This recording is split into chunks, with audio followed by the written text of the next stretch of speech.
much, Chip, for being with us today. I'm going to do a little formal introduction and then a little bit of more of an informal one. Dr. Chip Fletcher is the Associate Dean for Academic Affairs at the School of Ocean and Earth Sciences and Technology, SOEST, at the University of Hawai'i, Mānoa. He's also a professor in the Department of Earth Sciences here. He's also the Vice Chair of the Honolulu Climate Change Commission. He teaches graduate and undergraduate courses on earth science, climate change, coastal community resiliency, paleoclimatology, and sedimentology. He's received a number of teaching, research, and community service awards, and he's globally recognized as a leading climate science expert. He frequently appears in Hawaii media discussing climate change. Chip is not only an utterly brilliant climate scientist, but to me, he embodies what academia really should be about, which is education and research in direct service of humanity and the planet. More than any other faculty person I know, Chip goes out of his way to engage the public, the media, the government, to educate them on climate change. And his research is of direct relevance to helping Hawaii become more resilient.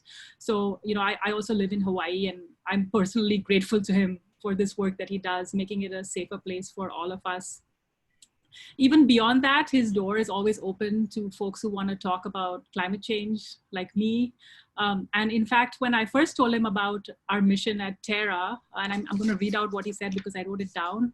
He said, I think you've taken on a critically important mission. Just think, if everyone knew what you and I know, we'd have this problem solved by next year. Education is a pervasive and unending need. So Chip, I want to thank you personally for being a role model and inspiration in climate change education. And without further ado, I will hand over to you. Thank you, Kamal. That was fantastic. So let's see, share screen. And I want to thank everybody for coming to spend some time. I'm going to go into display mode here. And I'm going to begin with the title here, which is different than the one that was advertised, but I'm pushing this message these days that the past is no longer a valid guide to the future. And so many of us are used to thinking of our past experiences to inform our behavior in the future. This is a fundamental, I think, animal characteristic. And it's maybe one of the things that's making it so difficult for us to get on top of this problem. Another part of the climate change challenge is that it's no longer simple. We can't solve this problem simply by decreasing our greenhouse gas emissions. We need to adapt to the changes we've already put in motion. We need to pull carbon out of the atmosphere. And that is, unfortunately, a problem we have not really strongly moved towards. And as Kamal mentioned, we need to engage in educating everybody we know. So all four of these I see as fundamental steps forward to solving this problem.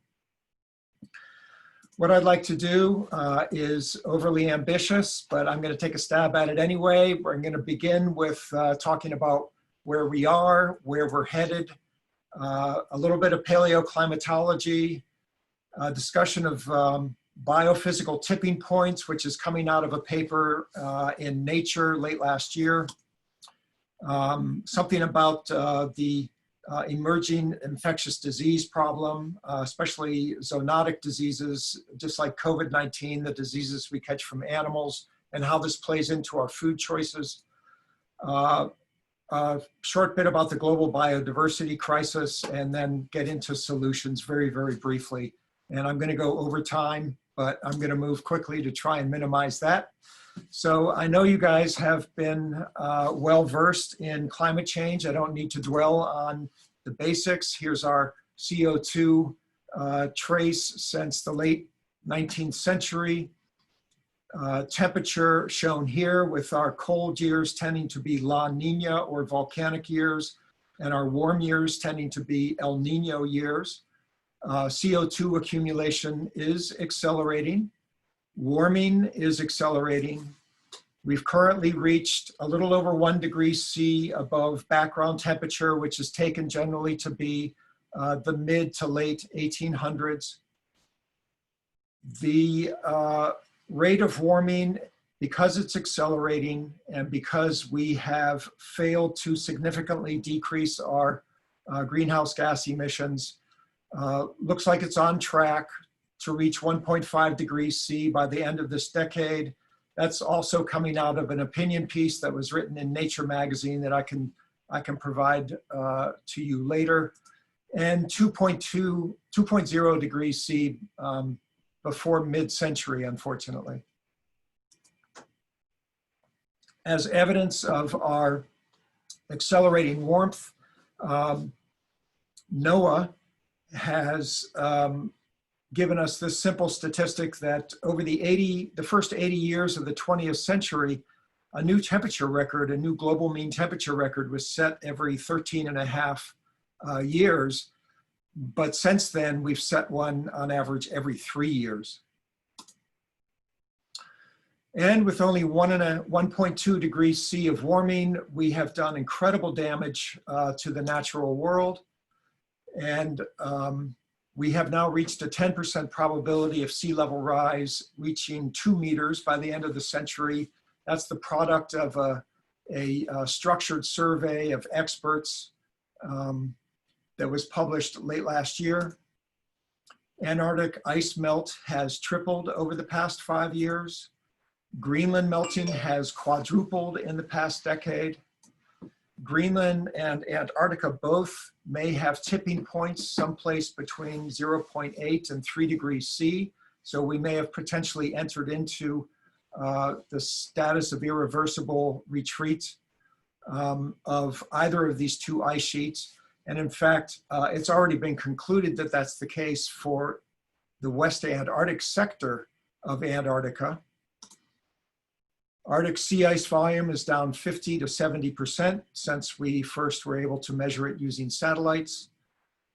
We have a 12% increase globally in extreme rainfall, a 10% global increase in drought. Weather-related natural disasters have more than tripled since the 1960s with significant insurance implications. 2 years ago, the 16 largest insurers and reinsurance companies of the world held a conference and issued a press release stating that we are rapidly entering a world that will be uninsurable. Annually, these disasters cause more than 60,000 deaths, and we have 66% of humans on the planet facing a water shortage for at least 1 month every year. We've seen a decrease in vertical ocean circulation, which recycles heat down to the deeper parts of the ocean. And with the decrease in that, we see the buildup of sea surface temperatures, which can fuel increasing storminess, especially in the tropics. We see the ocean gyres, the 5 great ocean gyres, the surface circulation gyres are shifting towards the poles. Ocean warming is taking place, acidification, and a 2% loss of dissolved oxygen since 1950. There's been a 60% decline in mammals, birds, reptiles, amphibians, and fish since 1970. Over 500 species of land animals are on the brink of extinction, likely to be lost within 20 years. A 46% decrease in the number of trees since about 8,000 years ago. And we still cut down 15 billion trees each year, constituting about 40 million acres of deforestation. Nearly 1/3 of fish stocks are overfished, and more than 50% of these have reached their sustainable limit. Hurricanes are changing in ways that make them very dangerous, and coral reefs are projected to not last to the middle part of the century. And it's because of these extremely damaging occurrences that finally in 2015 in Paris, the United Nations Framework Convention on Climate Change got agreement from all the world's nations to stop global warming before it reached 2 degrees Celsius. and to pursue efforts to end warming before 1.5 degrees. This is now, 1.5 degrees has now taken on canonical status. The emerging political climate platform for the Democratic Party in the United States targets 1.5 degrees. They are targeting a decrease in greenhouse gas emissions of 7.5% per year over the course of the 2030s.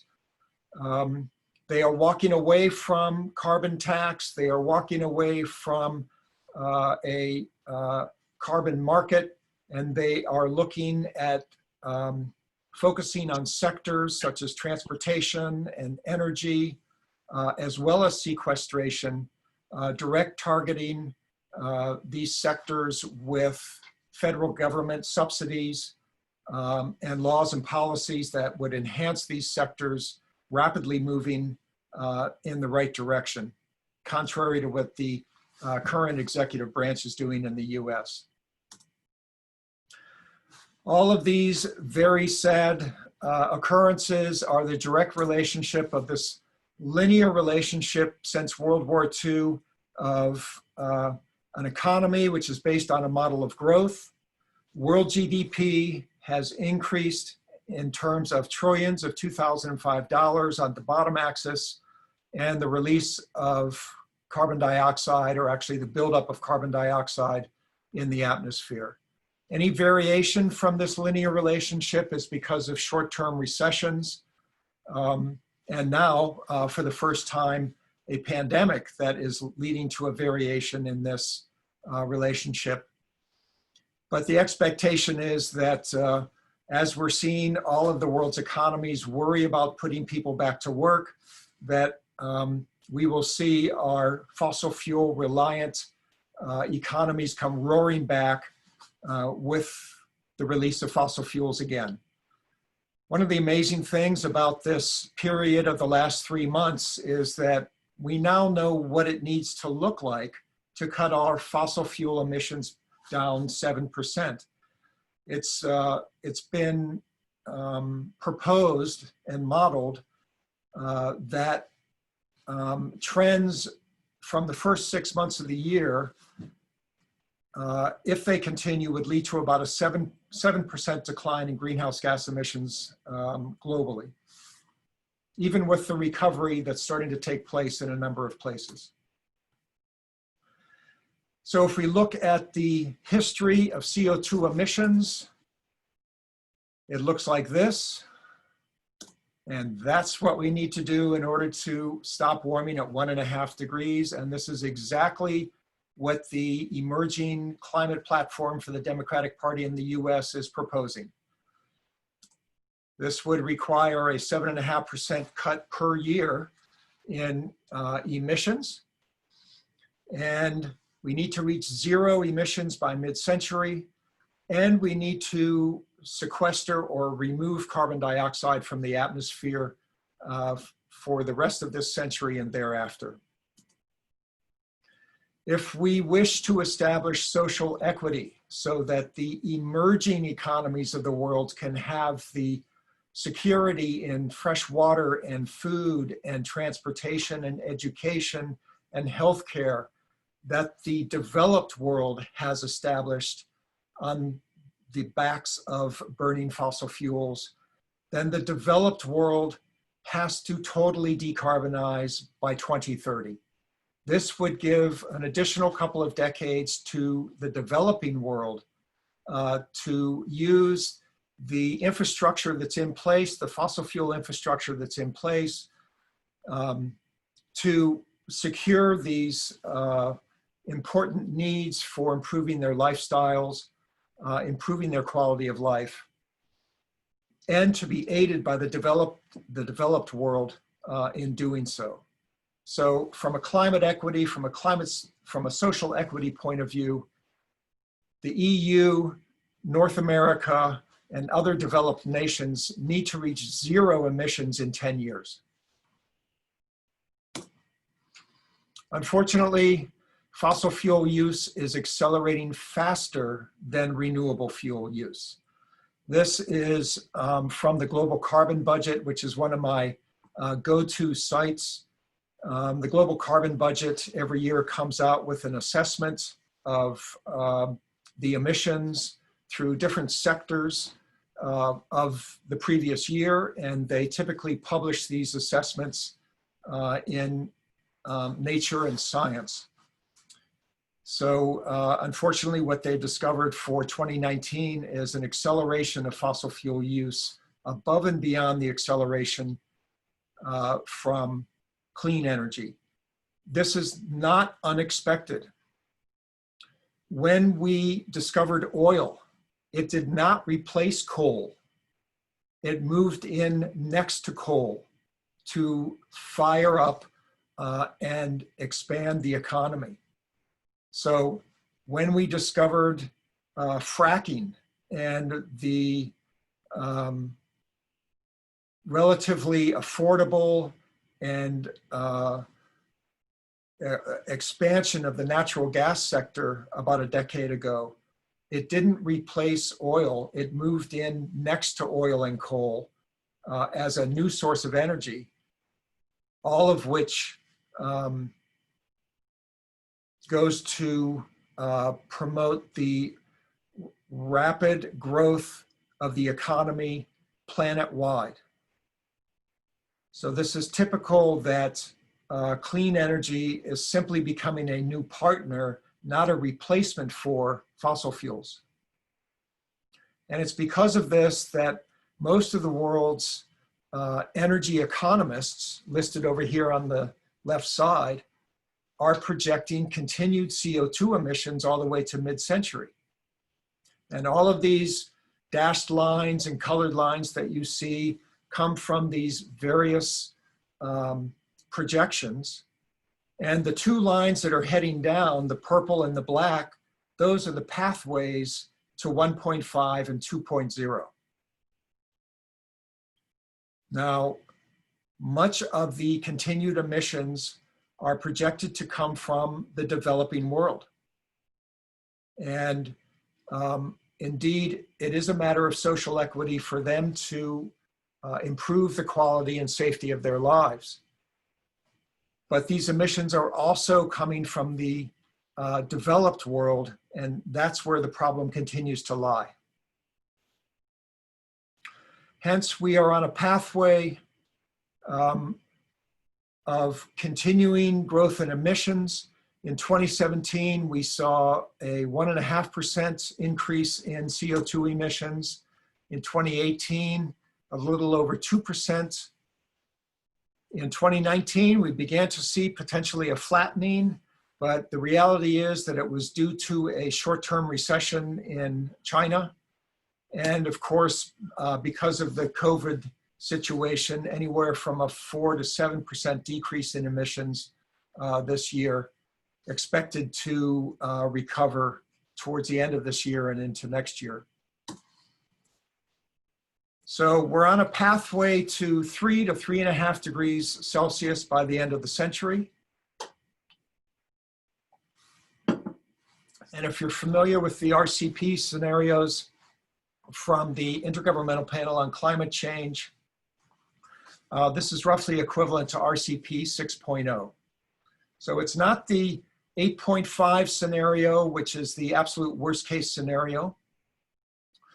That is the good news. And it may be that past mid-century, we can see, we might look for declining emissions, but 3 to 3.5 degrees C of warming is still putting us into an incredibly dangerous world. Let's look at some paleoclimatology. We know from ice cores, especially in Antarctica, that are captured by teams of scientists from around the world, stored, that there are trapped air bubbles that can serve as little samples of atmosphere going back through time, because the atmosphere is so well mixed. A sample of air from anywhere on the planet can be scaled and modeled to represent the overall chemistry of the atmosphere. You take a segment of ice, you melt it in a vacuum chamber, you release the gas, and you measure the gas. And from Antarctica, we have 800,000 years of carbon dioxide history. And we know that these low points in carbon dioxide are ice ages, and these high points are warm periods known as interglacials. And at no time, during the course of this near million years, we see that the interglacial periods cycle through at roughly every 100,000 years. We also see that natural amounts of carbon dioxide do not rise above 280 parts per million over this entire period. Yet we have just reached 417 parts per million earlier this week as measured by the NOAA Observatory on Mauna Loa on the Big Island of Hawaii. So what is responsible for this regular 100,000 year beat to climate? This rhythm is a product of changes in the tilt of Earth's axis. Every 41,000 years, we tilt towards and away from the sun, exposing the Arctic Circle to more sunlight and less sunlight. Every 100 to 400,000 years, Earth goes from a circular orbit around the sun to a very oblique orbit around the sun, which means that our summertime in the northern hemisphere may be closer to the sun or further from the sun. And Earth's axis wobbles, draws a circle in the sky, which with the tilt and this changing seasonality, all three of these together can change the length of the summertime. And if we have short, cold summers, then the snow from one winter doesn't completely melt. And the result is we get a buildup of snow millennia after millennia, and our Arctic region, which is where most of the land is on the planet above the Arctic Circle, reflects more and more sunlight back into space because of the high albedo, and that drives us down into an ice age. These three parameters also will organize at times into long hot summers, which melt more and more of the previous winter's snowfall, leading us to less and less snow and ice accumulation, more and more open ocean exposure of the Arctic Ocean and the North Atlantic and Pacific Oceans, absorbing sunlight and then releasing the infrared radiation, which is trapped by the greenhouse gases. So this is the natural pattern of climate change every 100,000 years because of what's known as these orbital parameters. Now, the last ice age ended on the order of 20,000 years ago, and we now live in the Holocene or recent time interglacial. You know about the proposals to identify a new epoch called the Anthropocene. And these orbital parameters maximized their heating potential about 9,000 to 8,000 years ago. And since then, they have been reorganizing to take the planet down into the next ice age. And we've seen a net cooling on the planet of about 1 degree C since about 8,000 years ago. We also see in the ice cores the rise of methane associated with the expansion of rice agriculture about 5,000 years ago in Southeast Asia. And we know that wetlands release methane. Wetlands tend to be a source of greenhouse gas, and so are rice paddies.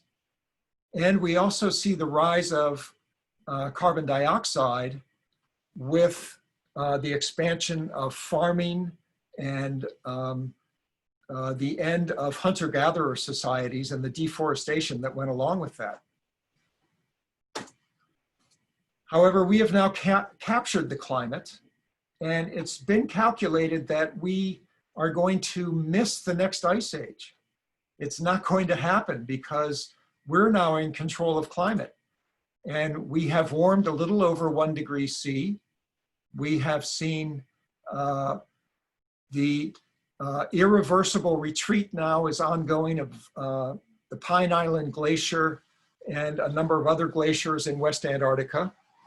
Arctic sea ice is in wholesale collapse, and it may be as soon as 2030 when we see ice-free summers in the Arctic Ocean. Mountain glaciers, if we were to stop releasing greenhouse gas right now, we would still see the loss of 1/3 of all mountain glaciers on the planet by the end of the century. And as I've said, between acidification and warming, coral reefs are suffering enormously and are projected to, as ecosystems, not survive to the mid part of the century. It's highly unlikely that we'll stop warming at 1.5 or even 2. And we move through certain tipping points characterized by amplifying feedbacks with a number of major biophysical systems on the planet that I will talk about. And as I mentioned, we're on track to exceed 3 degrees C. And this could release some major systems, the East Antarctic ice sheet, permafrost, and winter sea ice, among others. So the main point here is that we are now in control of Earth's climate.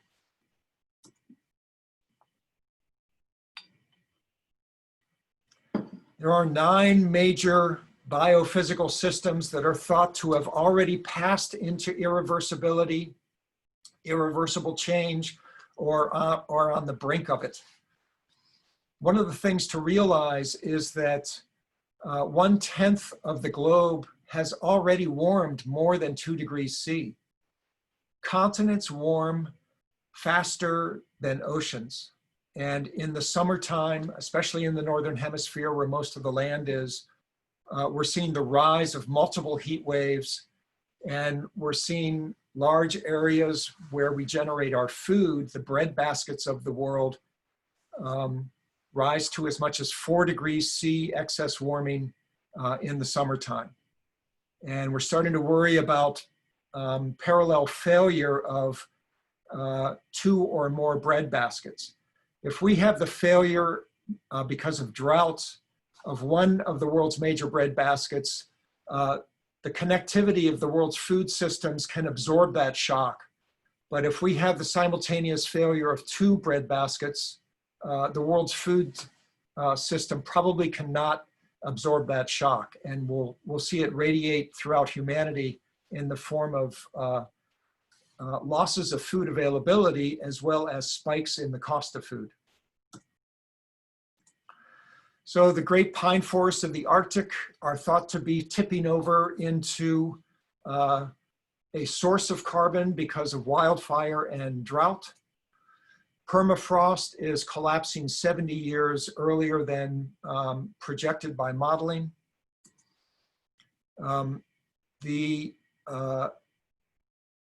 overturning or vertical circulation in the North Atlantic, which takes surface waters and takes them down into the deeper portions of the Atlantic, may have decreased as much as 15%.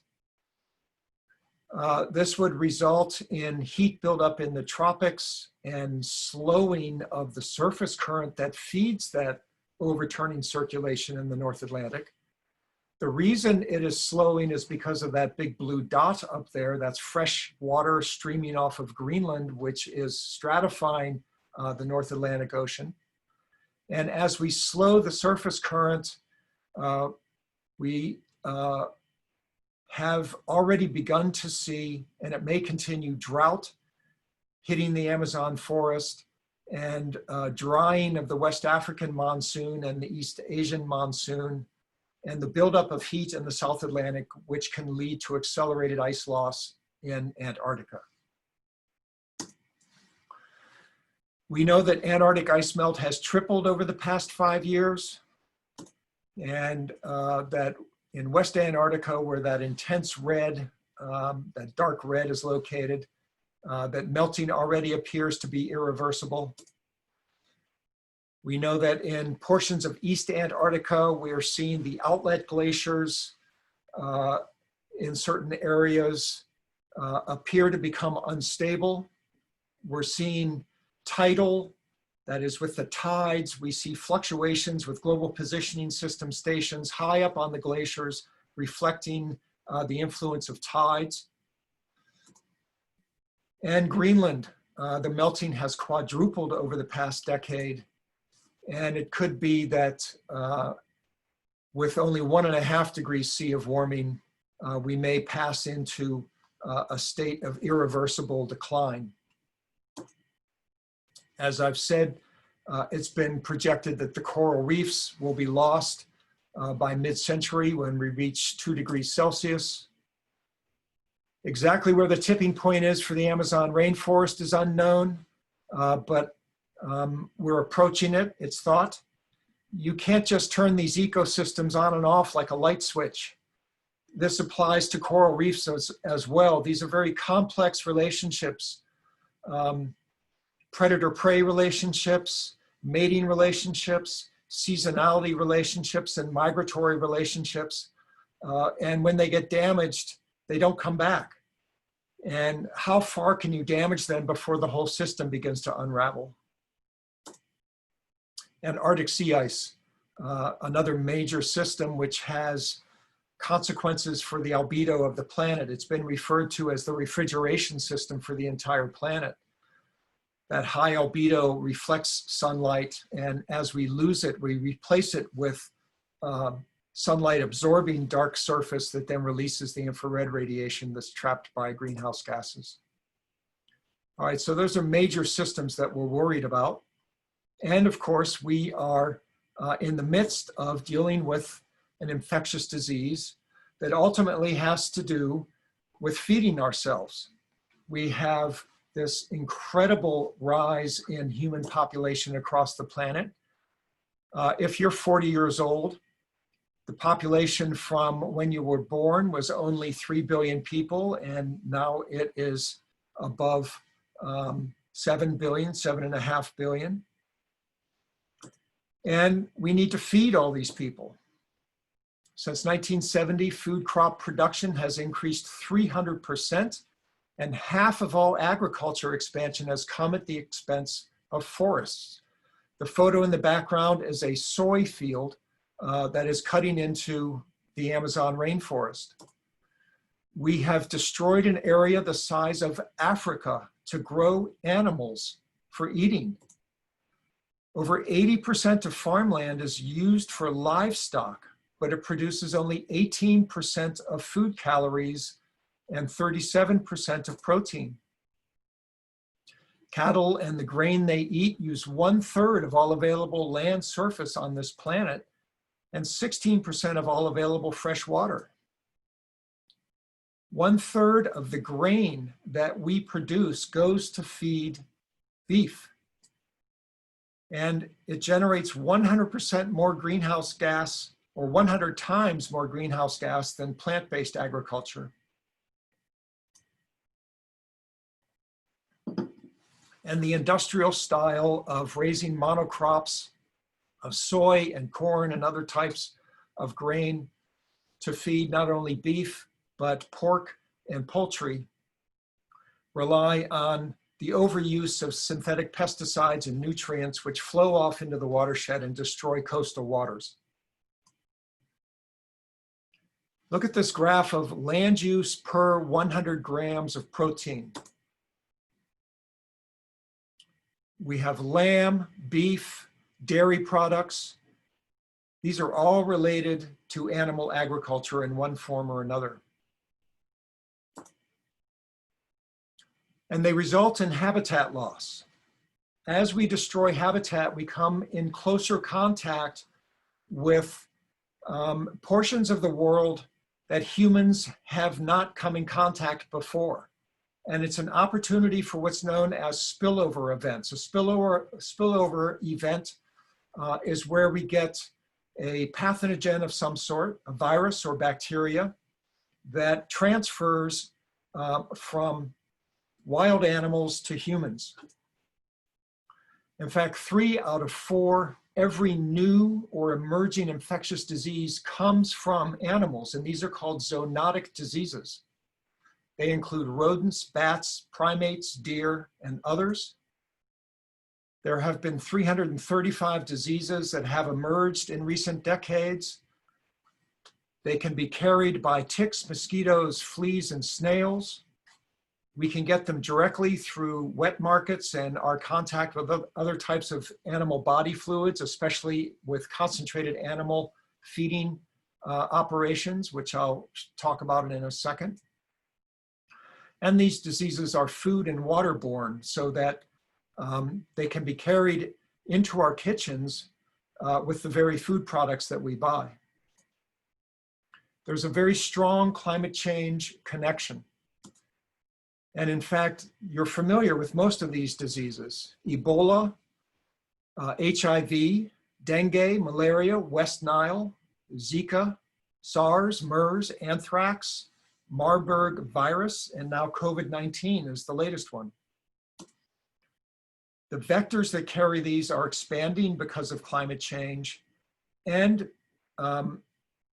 disasters or extreme weather events will drive animals together and also create conditions where humans are exposed to a lot of these pathogens. Drought and heat waves will do the same thing, as well as floods. Dengue fever has increased 30 times over the last 50 years, and it's related to increased temperatures. And all of these, anthrax, bird flu, encephalitis, Zika, Ebola, dengue, hantavirus, and the others, they've all increased. They are occurring with greater frequency, and we see them occurring after extreme weather events. So this is the graph of emerging infectious diseases. Agriculture is associated with 25% of them, and ag is associated with 50% of the zoonotic emerging infectious diseases. Here again, there's another social equity element. Many of the farms that provided the Western world with its food are in wetland areas, especially rice and on the Mekong Delta and other parts of Southeast Asia. And while the food production does lead to increased health, the conditions of farming, the overuse of pesticides, and the fertilizers that are put on the crops lead to a growth in vector-borne diseases. So the very farmers that are providing the Western world with this food are at the same time being exposed to increased malaria, schistosomiasis, and other forms of waterborne diseases.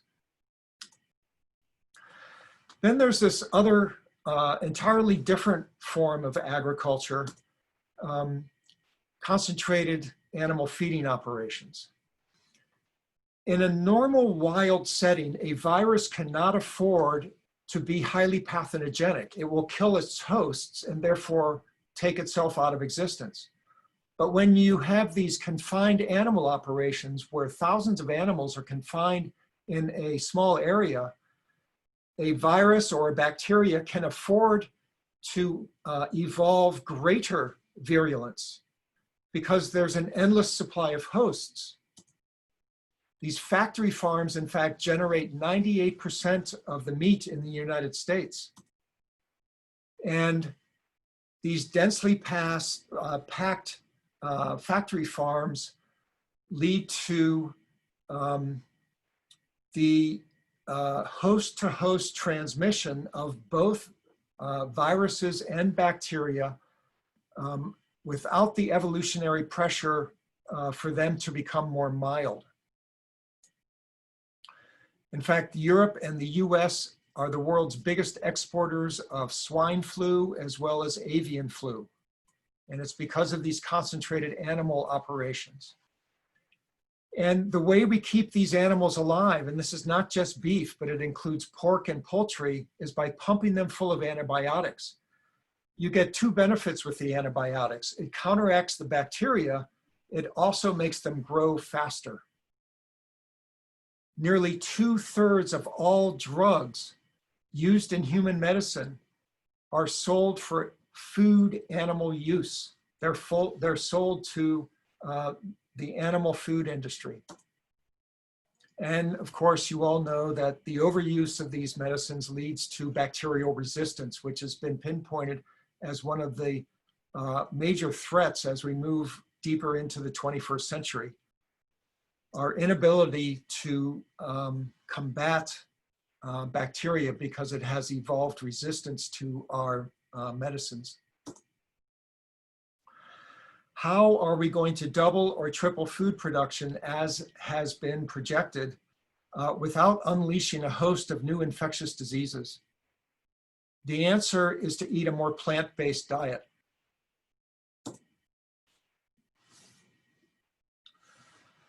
All right, I know I've run 45 minutes here. I can either stop here and take questions, or I can run through a couple of other quick topics, but it's probably going to be another 10 minutes. What do you want to do, Kamal? Do you want to switch over to questions at this point? Maybe we take a few questions and then we can return. All right. Yeah. Okay. Lainey, do you want to just look at the questions? Yeah. I'll call on a few of you to answer your questions that are coming in, and then we'll keep going, because this is honestly, we're building to something here. We gotta get to the end. So let's see. Ani, I see that you have two questions in the Slack. Feel free to ask both of them, or the one that you feel is most relevant. So we'll start with you. Thank you, Lenny. And Chip, you scared the hell out of us. That was like 45 minutes of hell. I'm not done. It's the truth. So thank you for that. I want to ask you if there are any reverse tipping points as well. So we did a deep dive read on the 9 main tipping points that, if came to fruition, would blow our whole carbon budget. But is there any reverse tipping point, like a good tipping point that is also on the horizon, and if it came true, would aid in our mitigation efforts? So there are unknown, potentially negative feedbacks that could slow down some of the behavior. They aren't emphasized very much because we have not yet encountered any that show the potential magnitude of the positive feedbacks. But just for example, the more you melt the Greenland ice sheet, the greater the possibility of melt water going down into the pores of the ice and refreezing, and potentially freezing portions of the Greenland ice sheet to the bedrock. But when you take water from a liquid state to a solid state, it actually releases heat. And so models take that into account, and the amount of heat that's released in going from liquid water to ice is greater than the potential for freezing the ice onto the bedrock. So there are these negative feedbacks, but none of them are yet understood to be sufficient to represent a serious solution.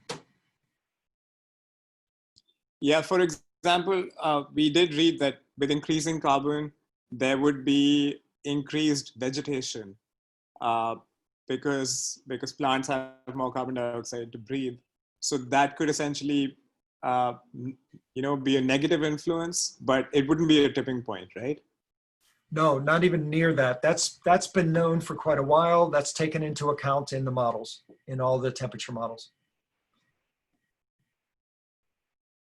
Someone else? Yeah, let's see. Maybe let's take one more and then keep going. Ryan, I'm gonna call on you for your next questions here. Sure. Let's see, I'll pick one. What do you think about offsets versus cutting emissions versus negative emissions? So I think carbon offsets are just cheating. We should dispel with those completely. They should not be counted. They shouldn't be budgeted. Negative emissions is what it's all about. And sequestration is a must-have. Short and sweet. Yeah, Yep. that was very concise. So yeah, Dr. Fletcher, if you're willing to continue, let's do that, and then I'll Sure. call on the rest, more of these questions from the Slack afterwards. Yeah. All right. Thank you. Yeah, I'm pretty close to the end here.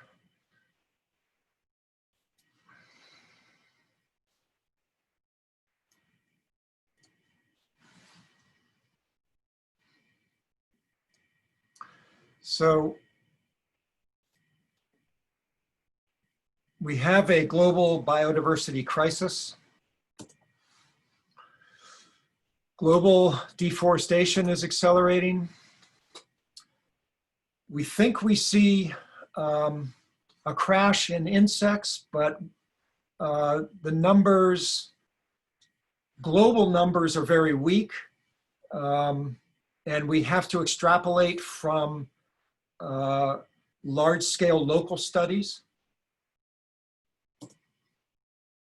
And as I've mentioned, I mentioned earlier the 60% decline in vertebrate animals, an 83% decline of all mammals, and a 50% decline of all plants. Now this extends back several thousand years and has to do with hunting originally, but then leading to deforestation and habitat loss. But our impact on the natural world, lots of people say, I'm not worried about the planet, I'm worried about the humanity. Well, the planet is not going to automatically recover from this abuse. It's been estimated that it will take 5 to 7 million years for the natural world to recover from what we're doing to it. So global wildlife population has decreased in recent decades.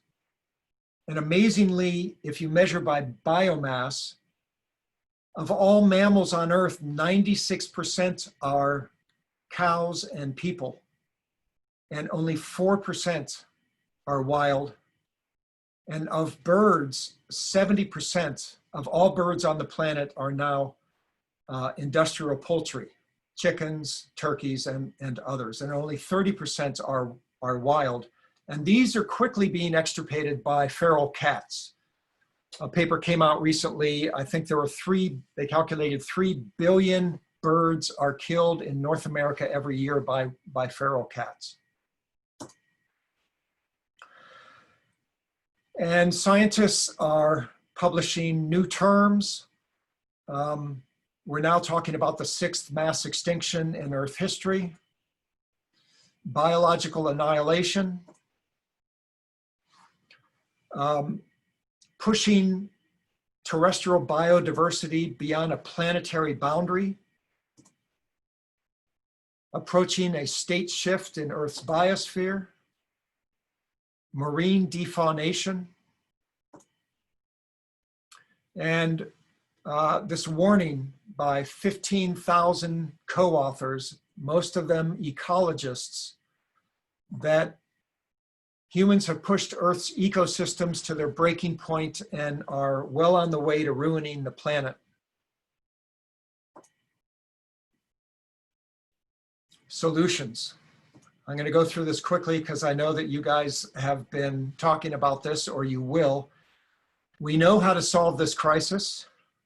So this is trends in carbon dioxide emissions to mid-century. these are the stated policies which we are not matching. And this is what we need to do to align with the goals of stopping warming at 1.5 to 2 degrees C. Increases in efficiency in motors, buildings, and all types of appliances. Amping up the use of renewables as energy sources. And then going into sectors such as electric vehicles, sequestering carbon in the atmosphere, and then changes in personal behavior and our choices. A paper came out recently on social tipping points, which I find fascinating. Not only policy steps such as removing fossil fuel subsidies and incentivizing renewable energy. I think it was calculated that all of the subsidies we give to the fossil fuel industry, if we were simply to reprogram those towards the renewable energy industry, we would have this problem solved. But also revealing the morally harmful nature of fossil fuels.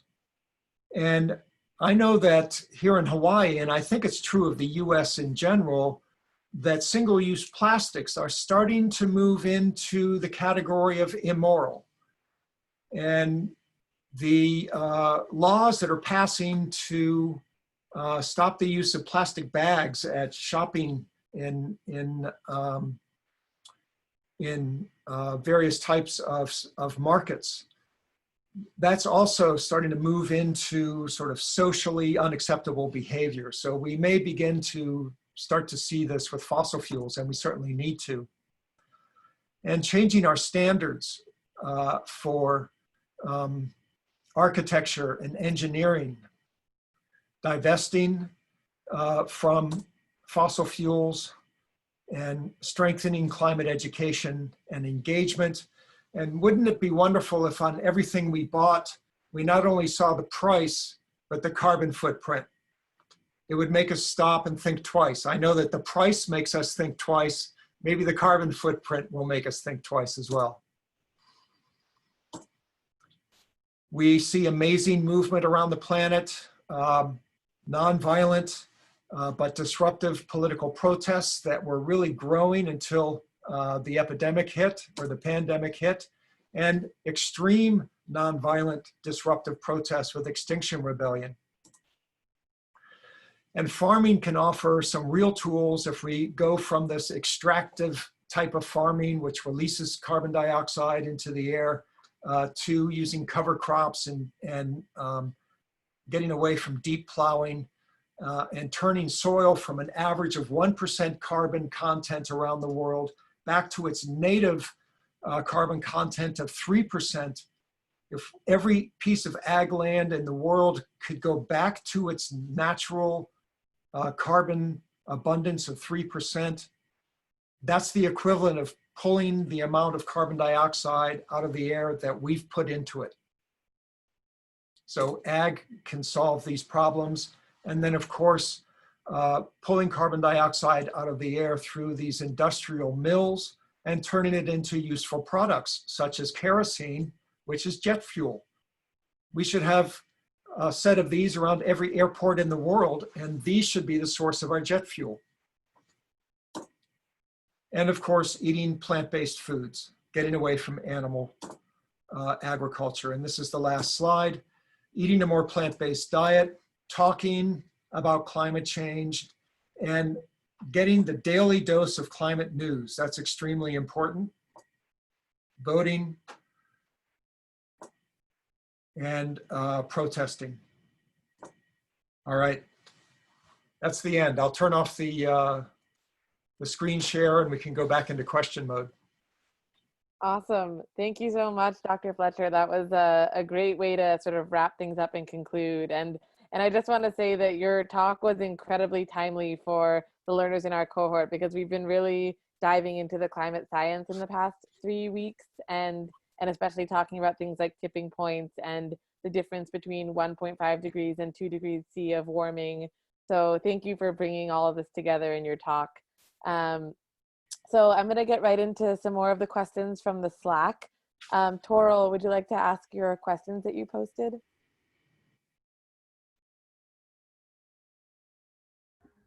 Yes, thank you so much.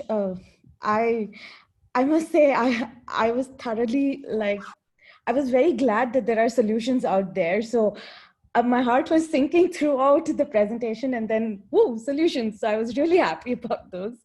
But I actually have one very important question that I'm trying to understand is that while renewable energies benefits and advantages are really out there, people do acknowledge that, industries, governments, why has it failed to replace the fossil fuels? What is it about fossil fuels that still is the go-to solution for economies that are looking to kind of either emerge or recover?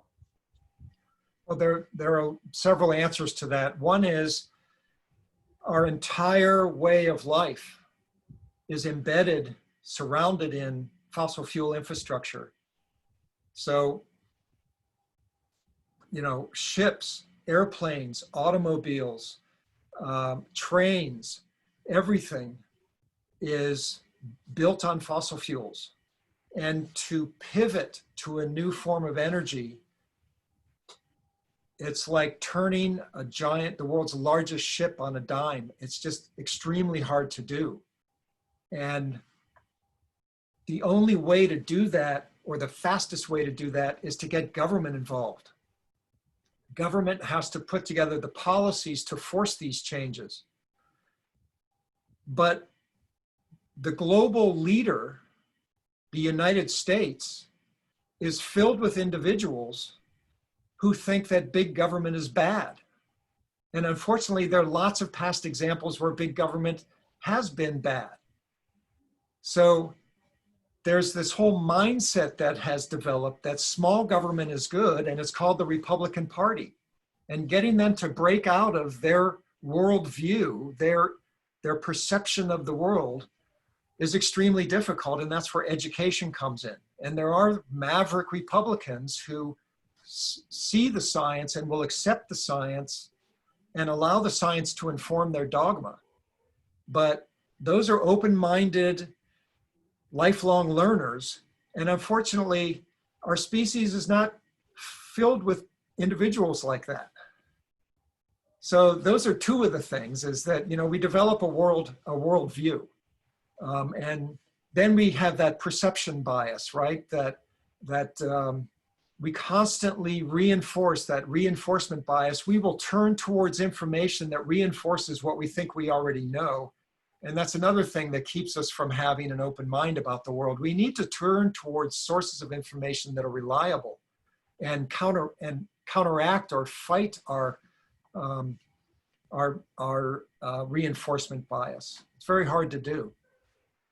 That's just a little bit of it, but you know, it also turns out that a lump of coal is an amazingly easily, it's packed with energy and it's easy to move around. Same with a barrel of oil. So the fossil fuels come with a lot of benefits, and we have benefited from fossil fuels enormously. But we should have started walking away from them rapidly back in the 1970s. Thank you so much. Leni, should I ask my second follow-up question? Is that Sure, okay? yeah, go ahead. That was a good one. Yeah, keep going. Yeah. Given your exposure to a lot of things to do with climate change, solutions, mitigation, so on and so forth, I'm really curious to understand what is your impression regarding the intent of the developing world.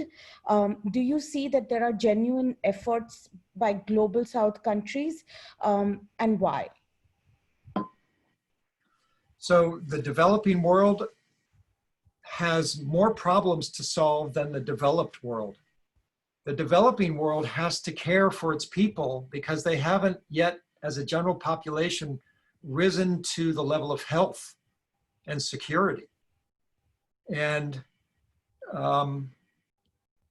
this is one of the truly evil parts about the broken social contract on planet Earth, is we are putting onto those least able to handle the problem of instantly pivoting into a clean form of energy.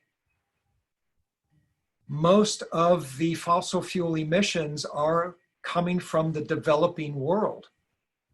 And those political systems have to see to the public health and safety at the same time, and repair and lift public health and safety at the same time that they have to pivot to clean energy. And those most capable of helping us, the US, is walking away from the moral obligation. So it's a terrible situation. But there are solutions. I don't blame many leaders in the developing world, not many, but a few, for choosing the health and welfare of their humans and their communities over the need to get away from fossil fuels. I don't blame them for doing that. They need help. Thank you so much. This Yeah. is very helpful. Yes, thanks for that. And let's go on. We have 2 more questions in the Slack. We'll go to Cody and then Nilesh, and then we'll open it up for any more public questions. Yeah, time permitting. So go ahead, Cody. Great, thanks, Dr. Fletcher. My question is, of the sort of large industries that are most responsible for carbonization, I think of energy, agriculture, mobility, transportation, and real estate construction. Which of these do you believe is sort of farthest behind on the change curve right now? We have a lot, obviously there's a lot going on in with the need to end fossil fuels in the energy sector, but there's a lot of innovation happening in renewables. So I'm curious, of those sort of sectors, which do you believe is the furthest behind, and which ones do you think will actually be hardest to change with effort? Well, I don't know how they how they balance out in terms of carbon footprint, but I know that making steel, I think there still needs to be a fair amount of technological development in making low carbon steel. Concrete, I think we're solving that problem. We have local concrete known as carbon pure. And as the concrete crystallizes, it actually pulls CO2 out of the air, as I understand it.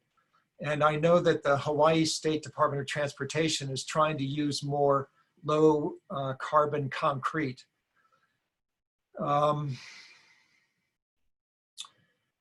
So you might lump all that together in construction. I don't see much in the way of renewably powered construction equipment. I think much of the construction equipment of the world is still the internal combustion engine.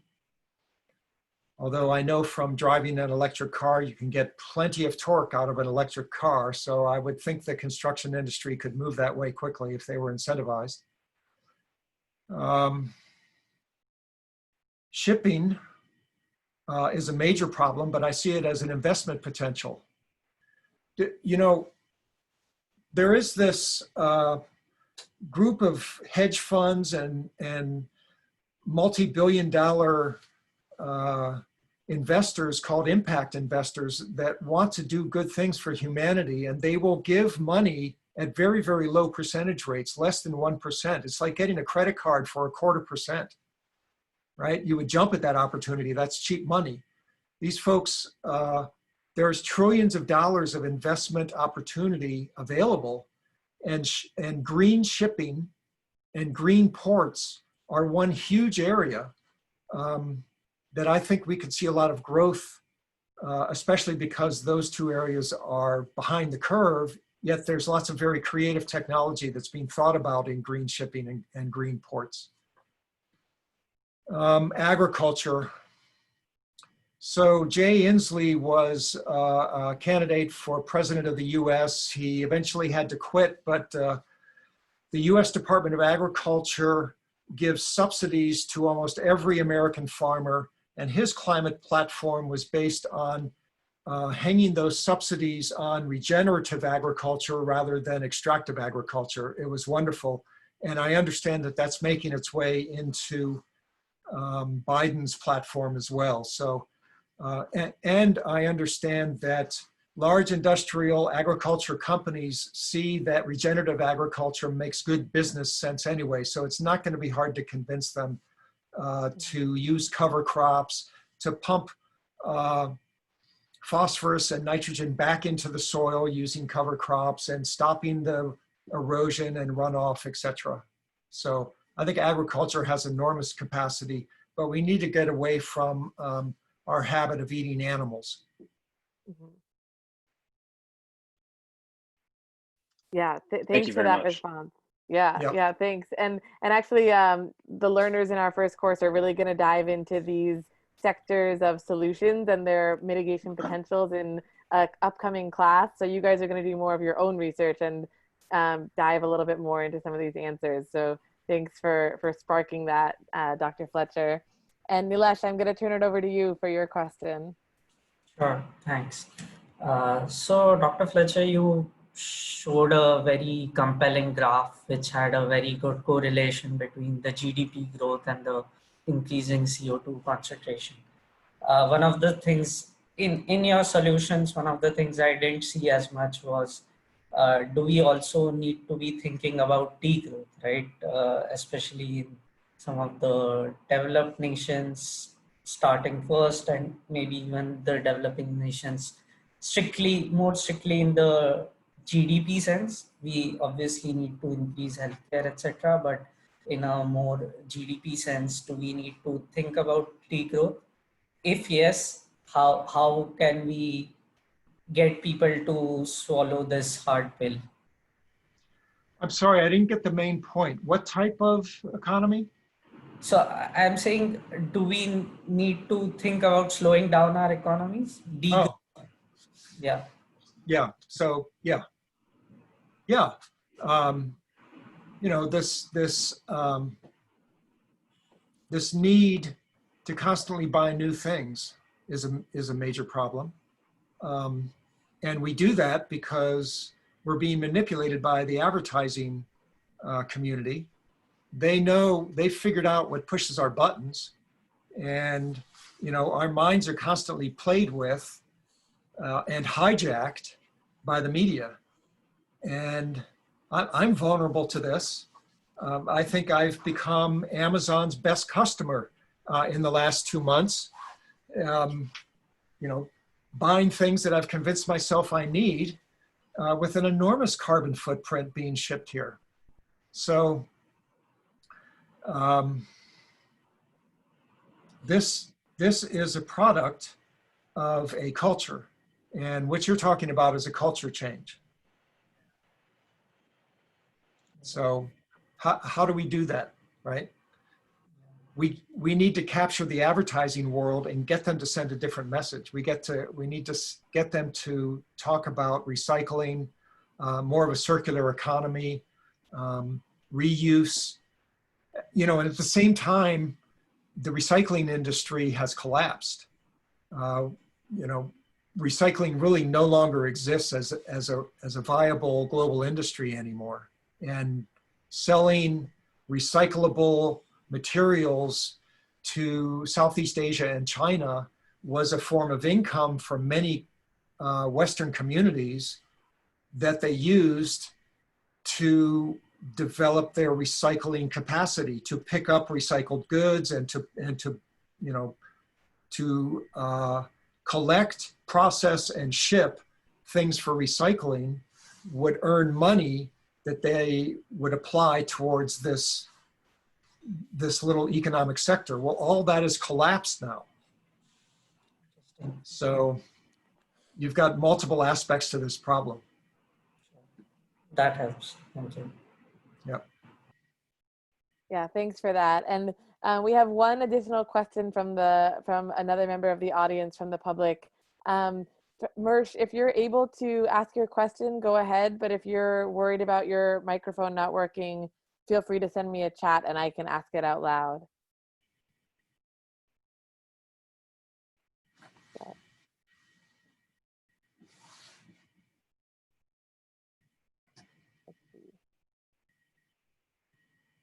Okay, maybe I'll just go ahead and ask it. So it's two questions related to agriculture. One is related to hydroponics and thoughts about that as a soilless form of agriculture, if that could help with the Feed the World challenge without causing deforestation. And then the other question about plant-based meats being developed by multi-billion-dollar companies like Beyond Meat. Many big food chains are incorporating these new items into their food menu. Does this help us mitigate the situation at hand? Yeah, so what is Burger King's thing called? The Miracle Burger or something? Or I think so. yeah, Burger King is, you know, the quick food chain, and they have the Whopper, and now you can get the Whopper as a plant-based meat, and it's delicious, but I think it's mostly delicious because they put all sorts of sauce on top of it. And the sauce is delicious. But we eat a lot of plant-based meat at my house. And it's very good. And if you guys are if your class is gonna dive into the meat thing, don't forget to look at the medical literature, because it turns out that eating meat is just bad for you. Like there's a direct correlation between cancer, the rise of cancer, individuals having cancer, and how much meat they eat. So that's one element. And yes, the large amount of investment going into plant-based foods is a wonderful thing. And I hope it continues. I hope it breaks out into what you see as the standard food in the supermarkets in the US and other developed nations, as well as the developing world. As far as aquaponics, I don't know a lot about it. I worry about a little bit about if it's aquaponics with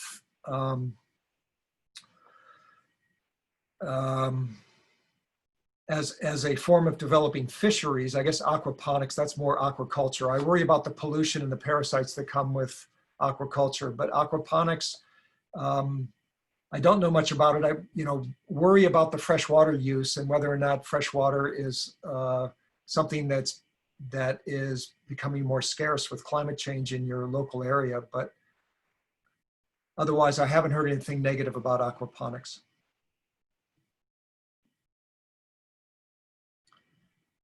I'm going to turn it over to Kamal for one last question and to wrap us up. So Kamal, go ahead and take it away. One last thought about food is look at the Dutch and the warehouse food and the micro agriculture that they're engaged in. I think they are the second largest exporter of food in the world, and they're one of the smallest nations. They're growing food. Apparently with LED lights, you can program the frequency to actually hit the exact frequency of photosynthesis for different types of plants. So there's some amazing technology being developed there. Yeah, it's cool. Thanks, Chip. I have a question that we like to ask all our guest speakers. So most of our students are coming from outside the climate space and trying to figure out either how to sort of apply a climate lens to their existing work or transition to work in this space. Do you have any advice for them as they try to find their path? Any thoughts, any advice, any suggestions? Yeah, I think climate change is part of everything. It's, if you're a professional dancer or a weaver or an artist, or if you build bridges, if you are a bus driver, it doesn't matter what your potential career path is. Climate change is there as a central part of it if you choose to uncover it and discover it. And because we are still in the transitional phase, you may be forced to embark on a career where your job requires you to do, not climate healthy action, because there's still so many careers that haven't, and so many industries that haven't pivoted to climate appropriate behavior. You may be forced to do climate inappropriate behavior. But because you know about climate change, you can inform those that you work with, and you can just, in your little way, you can begin to steer whatever you embark on in a more climate appropriate way. Secondly, there are amazing wealth opportunities and career opportunities embedded in climate change, because just look at it from 30,000 feet. We are trying to change human society. We're trying to change every aspect of the socioeconomic framework of how we live. If you really get creative and as you guys get embedded into climate change thinking, you'll see literally at every level an opportunity.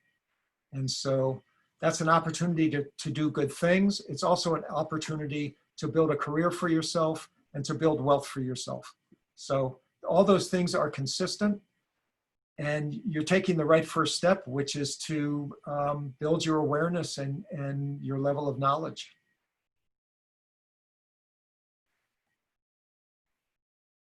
End of answer. Thank you so much for that. So yeah, so maybe I'll close us out here if that sounds good. I opened up the chat for any last minute thanks and appreciations, but this has been really incredible. I feel like we've been on a pretty exciting roller coaster throughout this talk, and I personally both learned a lot and found a lot that I want to follow up on. So thank you, and anyone who would like to share about this on social media, we from the Terra team are asking that you use the hashtag TerraTalks and tag terra.do in Twitter. So I'll just put that in the chat if you're sharing around, because these will continue throughout the course and future courses. And we hope to get engaging speakers and engaging audience members like yourselves throughout, going forward into the future. So thank you all for staying with us for this sort of extended session, and much gratitude and appreciation to you all. Thank you guys. That was a lot of fun. Great questions. You should be very proud of yourselves. So good on you. Keep it up. Thank you. Thank you. I'll send you my PowerPoints, Kamal. That would be brilliant. Thank you. Yes. Yep. Yeah, that'd be And great. we're getting Austin. a lot of we're getting a lot of appreciative messages in the chat as well. Oh, good. Yeah, I can see Yeah. them.